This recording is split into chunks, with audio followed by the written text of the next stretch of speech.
Kita dengarkan tadi tentang masalah kecintaan kepada Nabi.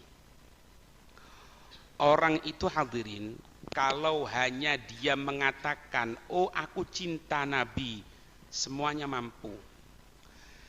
Tapi cinta itu akan nampak di dalam perbuatan orang tersebut. Allah Subhanahu wa taala menyatakan apa? Wa may yuti'illaha war rasula faulaika ma'al ladzina an'amallahu alaihim. Siapa orang yang taat kepada Allah, siapa orang yang taat kepada Rasul, faulaika, maka mereka itu orang yang taat kepada Allah dan Rasul, ma'a berbarengan dengan siapa? Alladzina an'amallahu alaihim, berbarengan dengan mereka yang Allah telah memberikan nikmat kepada mereka, berbarengan dengan Al-Faqihil Muqaddam, berbarengan dengan para sahabat, berbarengan dengan Sayyidina Muhajir, berbarengan dengan Habib Abdullah Al-Haddad, berbarengan. Syaratnya satu, taat sama Allah dan Rasul. Selesai. Ada penjelasan di sini. Orang soleh itu siapa? Orang soleh. Orang soleh itu dikatakan as-sorifina a'marohum fi ta'atih. Orang soleh itu definisi yang pertama, yaitu as-sorifina a'marohum fi ta'atih. Mereka yang menggunakan umur-umurnya di dalam taat kepada Allah. Taat, tidak. Hatta meskipun dia akan menikah, taat. Mau ke pasar, taat. Mau ke masjid, taat. Loh, ada ndak orang ke masjid tapi bukan taat? Ada. Apa? Sebentar lagi kita lihat. Kalau sudah kampanye, datang dengan tujuan apa? Ya kampanye. Masuk ke masjid, baca Quran, qasidah kadang-kadang. Tapi setelah itu, tidak ceritanya. Bukan itu orang soleh. Orang soleh itu selalu waktunya itu untuk taat sama Allah Subhanahu wa taala. Itu yang pertama. Kemudian yang kedua, wa amwalahum fi mardotih. Ai as-sarifina amwalahum. Yang kedua, orang soleh itu mereka yang mengarahkan harta-hartanya fi mardotih, untuk keridhaan Allah. Makanya salah satu cirinya orang yang jahil, salah satu cirinya orang yang bodoh itu apa? Dia menggunakan hartanya, dia mengeluarkan hartanya kepada seseorang yang tidak berhak untuk mendapatkan harta tersebut. Itu ciri orang bodoh. Orang soleh enggak. Hartanya dikeluarkan untuk keridhaan Allah. Enggak ada yang lain. La kadza wala ini untuk pengikut, untuk ini lah. Mardoti. Kalau untuk ridhonya Allah, kekal, jangan khawatir. Ente lihat Masjid Khairat. Sudah berapa tahun dibangun, mulai dari suro, kemudian dibangun masjid. Alhamdulillah terus. Karena apa? Tidak mengarahkan harta tersebut kecuali untuk ridhonya Allah. Titik. Itu yang kedua. Kemudian yang ketiga, wa aqalahum ilallah. Akalnya untuk Allah. Akalnya tidak ada yang lain. Allah. Setelah hartanya dikeluarkan untuk Allah, akal pikirannya, kemampuannya diberikan untuk Allah Subhanahu wa taala. Itu namanya orang soleh. Itu kelompok orang yang dikatakan faulaika ma'alladzina an'amallahu alaihim. Merekalah akan berbarengan dengan orang-orang yang Allah telah memberikan nikmat. Siapa tadi orang yang memberikan nikmat tadi itu? Yang pertama, umurnya untuk taat. Yang kedua, hartanya untuk keridhaan Allah. Yang ketiga, pemikirannya hanya untuk Allah. Bareng. Dikatakan di sini dari sahabat Anas bin Malik. Nabi SAW memberikan ciri orang yang mengaku cinta kepada Nabi. Man ahabba sunnati faqad ahabbani. Siapa orang yang cinta kepada sunnahku, berarti dia cinta kepada aku. Antara maghrib dan isya digunakan apa? Oh, maghrib dan isya itu tidak ada waktu kecuali dua. Zikir atau mempelajari ilmunya Rasul, selesai. Lainnya itu enggak. La syughul, wala ini, wala itu, wala ini. Sayyidah Umar, beliau pernah mengatakan, untuk menutupi kekurangan kita yang terjadi zaman-zaman yang dahulu, mungkin dulu naudzubillah, mungkin pecandu narkoba, mungkin riba, mungkin ini, mungkin itu. Di antara cara penyebab menutupi kekurangan yang terjadi, umur kan berlalu terus, digunakan seperti itu kan hilang umurnya sia-sia. Jaga 4 waktu, katanya beliau. Sebelum subuh, meskipun beberapa saat, setelah subuh sampai waktu isyraq, menjelang waktu maghrib, dan antara waktu maghrib dan isya. 4 waktu ini kalau bisa dijaga, maka dia akan menutupi kekurangan yang telah terjadi dari umurnya. Makanya waktu-waktu seperti ini waktu paling berat untuk manusia bangun. Karena apa? Karena setan tahu. Sebelum subuh, lihat sendiri. Setelah subuh, nunggu sampai waktu isyraq, berat. Menjelang maghrib, alhamdulillah tadi mulai menjelang maghrib. Kemudian antara maghrib dan isya, alhamdulillah kita jalani tadi. Antara maghrib dan isya, itu waktu orang banyak istirahat. Nggak tahu ngeliat TV, nggak tahu rokokan, nggak tahu di gerdu, nggak tahu di buedalan. Setan tahu itu. Hah? Siapa orang yang cinta kepada sunnahku, maka benar-benar dia cinta kepadaku, katanya Nabi. Waman ahabbani, dan siapa orang yang cinta kepadaku, kana ma'i fil jannah, maka dia akan bersama aku di sorga. Jaminan dari Nabi itu. Nabi itu begini, Nabi itu siap untuk memberikan syafaat sama kita. Nabi itu siap untuk memperjuangkan kita. Cuman apa yang kita berikan untuk Nabi? Lihat beberapa hadis yang ada. Seperti sekarang ini. Kalimat yang muncul dari Nabi, waman ahabbani kana ma'i fil jannah, ada dia bersamaku di sorga, ada sebelumnya. Yaitu cinta kepada sunnahku, berarti cinta kepada diriku, baru dia di sorga bersamaku. Lihat sahabat yang mengatakan minta kepada Nabi, ketika itu Nabi menyatakan apa? Ayo sahabat, minta apa yang kau inginkan. As'aluka murafaqataka fil jannah. Aku meminta untuk murafaqah. Murafaqah barengi Nabi. Ya sudah, di sorga. Berarti kalau ente pikir ya, orang masuk surga itu ya macam-macam, ono dek ingin sorbisan. Tapi sahabat pinternya ngomong, as'aluka murafaqataka fil jannah. Murafaqah, barengi Nabi. Kira-kira surganya Nabi ini kelas berapa? Tinggi kedudukan. Itu yang diminta sahabat. Apa jawaban Nabi? Apakah langsung Nabi mengatakan, oh iya, jangan khawatir kau sama aku nanti, aku minta sama Allah. Iya, tapi ada ucapan dulu dari Nabi. Apa? A'inni bikathrati Sujudik. Perbanyak untuk sujud kepadaku.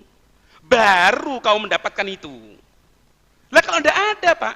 Makanya guru-guru kita yang soleh mengatakan apa? Syafaat itu gini, Pak. Syafaat itu seperti kain terkena lubang-lubang kecil. Ada lubang kecil, lubang kecil, lubang kecil. Didatangkan kepada penjahit, dijahit. Sempurna kainnya. Lalu kain tidak ono apa nih dijahit? Anak ingin dapat syafaatnya Nabi, taib. Anak ini ingin bareng sama Nabi, iya. Itu memang yang diperjuangkan sama Nabi. Tapi sopo yo telat. Sembayang yo jarang. Al-Quran jarang. Solawat jarang. Hartanya tidak keluar untuk Nabi. Pikirannya hampir 24 jam tidak ada untuk Nabi. Oke. Terus syafaat dari mana? Ibaratnya datang ke penjahit ngomong, penjahit anak jahitkan ya. Loh, kain endi? Itu makna syafaatnya Nabi. Harus ada terlebih dahulu dari kita, baru kita akan mendapatkan. Nah, dibahas faman aroda ayyanala ru'yatan Nabi alaihi salatu wassalam falyuhibbuhu hubban syadidan. Siapa orang yang menginginkan untuk mendapatkan pandangannya Nabi, Pak, kepingin dapat pandangan Nabi, diperhatikan sama Nabi, ya, Sayyidina Ali wal Ghuyur illam tazur zurnak, ya. Saya Muqaddam, saya Ghuyur. Saya Bagil Muqaddam, Sayyidina Muhammad bin Ali Ba'alawi. Suatu saat tidak hadir ke ziarah Uhud, tidak datang. Didatangi Nabi. Nabi mengatakan, illam tazur zurnak. Yang datang Nabi Hud. Nabi teko. Ya apa ini? Kira-kira pikirannya Nabi Hud ini dengan Nabi Muhammad lain enggak? Sama. Makanya mereka tidak akan ngelihat kita, tidak akan memperhatikan kita, tidak akan, mereka tadi itu tahu apa? Kecuali apa? Cinta betul-betul. Itu ada orang yang mimpi itu. Berapa tahun dia mimpi terus sama Nabi. Suatu saat sampai 3 hari tidak mimpi. Bingung apa yang terjadi. Setelah 3 hari mimpi lagi sama Nabi. Ditanya, Nabi, kenapa engkau berapa hari tidak datang dalam mimpiku? Apa jawabannya Nabi? Iya, aku tidak datang kepadamu karena kamu suatu saat pernah menggunakan pakaian mendahulukan tangan kiri daripada tangan kanan. Padahal sunnahku kalau menggunakan pakaian, tangan kanan dulu baru tangan kiri. Gara-gara menggunakan pakaian dahulukan kiri, bukan kanan, tidak diimpi Nabi kok. Ya. Faman arada ayyana ru'yatan Nabi alaihi salatu wassalam falyuhibbu hubban syadidan. Orang yang ingin mendapatkan perhatian Nabi, pandangannya Nabi, harus cinta betul-betul. Apa cirinya? Wa alamatul hubbi al-ito'ah fi sunnati. Ciri orang itu cinta betul-betul sama Nabi, taat sama sunnahnya. Satu. Kemudian apa? Wa iktarus sholati alaih, memperbanyak sholawat. Memperbanyak sholawat, Pak. Ya. Habib Umar pernah bercerita, suatu saat ketemu sama satu ulama Syam, daerah Syria gitu. Kemudian ulama Syam tadi itu bercerita sama Habib Umar. Cerita, aku pernah suatu saat di haji datangi seorang perempuan. Perempuan itu nangis. Katanya, ada apa ini perempuan? Tidak tahu Syekh, ini nangis-nangis katanya. Oh, bawa ke sini kan. Kenapa? Nangis dia. Kamu dari mana katanya? Aku dari Syria sama seperti dirimu. Dipikir karena suaminya meninggal atau anaknya meninggal karena perang. Apakah karena suami meninggal? Lebih berat dari itu Syekh katanya. Apakah karena anakmu, keluargamu dibantai? Lebih berat dari itu. Loh, apa katanya? Kok sampai seperti itu? Apa dikatakan?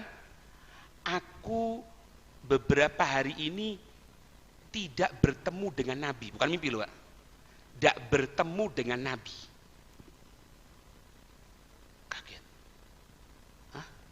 Tidak bertemu dengan Nabi? Iya. Kamu biasanya gimana? Aku tiap tahunnya sudah hampir umurku 50 tahunan ini sudah mimpi, bukan mimpi lagi, ketemu sama Nabi. Tapi beberapa hari ini aku tidak ketemu sama Nabi. Diam si orang alim itu. Tanya, kamu kalau sholawat sama Nabi berapa? Katanya si perempuan tadi itu, aku kalau sholawat sama Nabi per hari minimal 15.000 kali. Minimal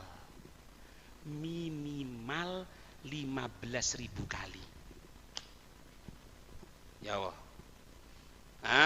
Makanya jangan kaget Pak kalau seperti sekali berhabib Abdullah bin Husain bin Thahir ketika akan meninggal dunia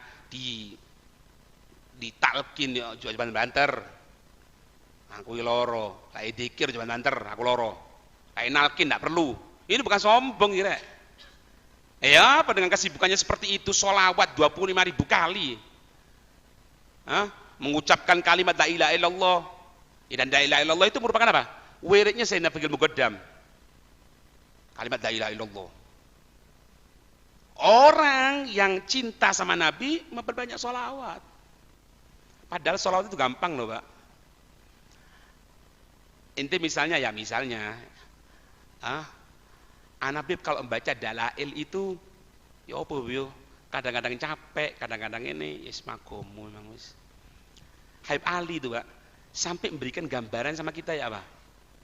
Orang yang membaca sholawat loh, Allahumma salli wa sallim ala sayyidina Muhammadin miftahi babi rahmatillah adama fi ilmillah salatan wa salaman daimaini bidawamukillah wa ala alihi wa sahbihi wa man wala. Itu menyamai bacaan dalail. Coba yang baca dalail jangan putus, akhirnya tidak putus semuanya kita jangan. Ini dibaca, dalail juga dibaca. Dimudahkan sama Allah Subhanahu wa taala. Diceritakan di sini, Pak. Diceritakan ada seseorang, Pak. Ini yang bercerita Dunnun Al-Misri. Dunnun Al-Misri itu suatu saat ra'aitu rajulan fil hawa. Sakti kira ceritanya. Katanya beliau apa? Ra'aitu rajulan fil hawa. Aku ngelihat seseorang itu di atas awang-awang. Jalisan mutarabbian. Oh, silo di dukur awang-awang. Hebat enggak ini? Anak kelihatan gitu. Lu mumbul. Wa huwa yaqul. Dalam keadaan seperti itu, dalam keadaan apa ini? Bahasa Indonesia apa ini? Bersila, mumbul, terbang di atas awan itu. Dia mengatakan apa? Allah, Allah, Allah, Allah, Allah. Fakultu, Sayyidina Dunnun Al-Misri bertanya, man anta? Kamu siapa katanya? Dijawab, qala ana abdun min ibadillah. Aku ini hamba dari hamba-hambanya Allah. Ya bahasa kita orang, yo kabeh ae masih aku yo hamba Allah kan gitu kan. Tanya lagi beliau, fakultu bima wajadta hadhil karomata, dengan apa kamu mendapatkan kemuliaan seperti ini? Kok hebat keramat model koyok ini? Dengan apa katanya? Kola, dia mengatakan apa? Taroktu hawai li hawahu. Taroktu hawai li hawahu. Aku meninggalkan keinginanku untuk keinginan Allah. Aku punya keinginan, tapi aku cocokkan sama Allah. Kalau Allah tidak menginginkan seperti itu, aku tinggalkan. Aku meninggalkan keinginanku demi keinginan Allah. Fa'ajlasani Allah Ta'ala alal hawa. Karena perbuatanku itu, maka Allah mendudukkan aku di atas awang-awang seperti ini. Kita tidak kepingin Pak ya ibaratnya untuk baca supaya terbang, bukan. Ente lihat ini di sini. dari apa-apa pelajaran yang kita bisa sampaikan. Apa di sini katakan? Orang tidak akan mendapatkan makom kedudukan di sisi Allah, mendapatkan kecintaan Nabi, kecintaan para aulia wassalihin, kecuali apa? Dia berani mengorbankan dirinya. Selesai. Ana baca Quran, beb males, ambil. Malesmu tinggalkan, capekmu tinggalkan, baca Quran. Anda bisa beb dzikir, kok dzikir ini pasti ngantuk ya, tinggalkan. Syekh Abdul Qadir Jailani kalau belajar ngantuk berdiri di atas tembok yang tinggi, sekiranya kalau ngantuk sedikit, kalau ndak ngeh, ndak sadar, jatuh. Kalau ndak gitu ndak jadi. Ninggalkan sedikit makanan nikmat, ninggalkan sedikit minuman nikmat, ninggalkan sedikit apa-apa yang kita nikmati. Untuk apa? Untuk kenikmatan Allah, untuk kenikmatan Nabi, untuk kenikmatan para aulia wassalihin. Apa nikmatnya Allah? Apa nikmatnya Nabi? Apa nikmatnya para aulia wassalihin? Sama. Apa? Kumpul seperti ini. Duduk seperti ini. Dengarkan nasihat, baca zikir, menyampaikan kalimat thayyibah, mempelajari ilmunya Rasulullah, hadir majelis ilmu, mengeluarkan hartanya. Ini yang dicintai. Semenjak itu, Anda lihat sirahnya sahabat. Sampai Nabi pernah mengatakan, Mbak, kepada Sayyidina Umar itu. Pernah menyampaikan di hadapan para sahabat tentang Sayyidina Umar. Apa mengatakan apa Nabi? Andai loh ya. Andai ada nabi setelah aku, maka Umar akan jadi nabi. Sayyidina Umar akan jadi nabi. Lihat. Gimana Sayyidina Umar? Ya, kita lihat sendiri Sayyidina Umar gimana. Sampai waktu subuh yang ditikam, tidak langsung pulang. Masih berdiri berusaha untuk jadi imam sih kok.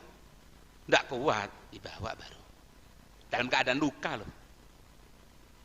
Kalau ada nabi, memang ada nabi setelahku, maka Umar akan jadi nabi. Kenapa? Karena ngorbankan keinginannya, apa-apa yang diidam-idamkan, apa-apa yang dicita-citakan untuk Allah dan Rasul. Selesai. Allah menunjukkan kemuliaan kok. Nabi menampakkan dakwah dengan terang-terangan, dorongan Sayyidina Umar loh. Bukan berarti Nabi ini enggak. Cuma Allah ingin menunjukkan. Dan sifatnya Nabi itu menerima pendapat yang baik. Ngomong Sayyidina Umar enggak tanggung-tanggung kok.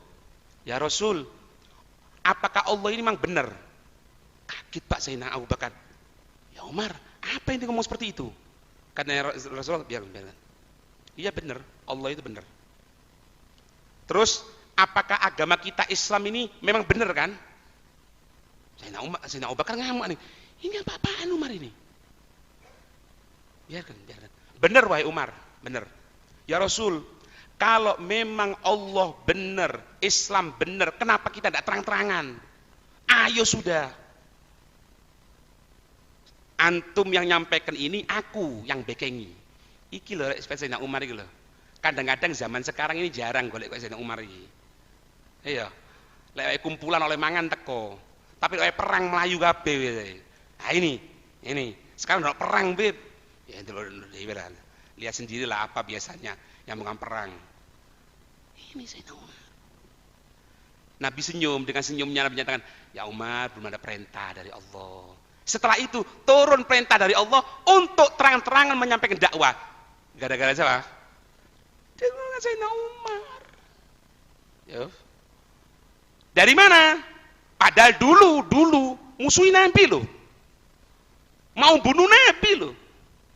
Tapi karena keinginan, egonya semuanya dihilangkan untuk Allah dan Rasul, selesai, diangkat sama Allah. Ketika wafat, ente lihat di kitab Jawahirul Uluyyah yang pernah kita sampaikan, dibawa jenazahnya Sayyidina Umar, gembok di pintunya Nabi, di makamnya Nabi digembok. Apa katakan? Ya Allah, ini telah datang orang yang mencintai kepada orang yang dicintai ya Allah. Itu gembok buka sendiri. Dimasukkan jenazah Sayyidina Umar. Setelah beberapa tahun, 40 atau 60 tahun terjadi banjir. Sehingga apa? Sehingga dimasuk ke area kubur mulia Rasul sallallahu alaihi wasallam. Kuburnya Sayyidina Umar agak bongkar sedikit, Dilihat masih ada jasadnya utuh.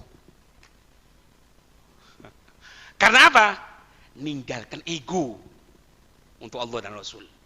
Ninggalkan segala cita-citanya untuk Allah dan Rasul. Ninggalkan segala keinginannya untuk Allah dan semoga mendapatkan kemuliaan dari Allah. Amin ya rabbal alamin. Wallahu a'lam bishawab.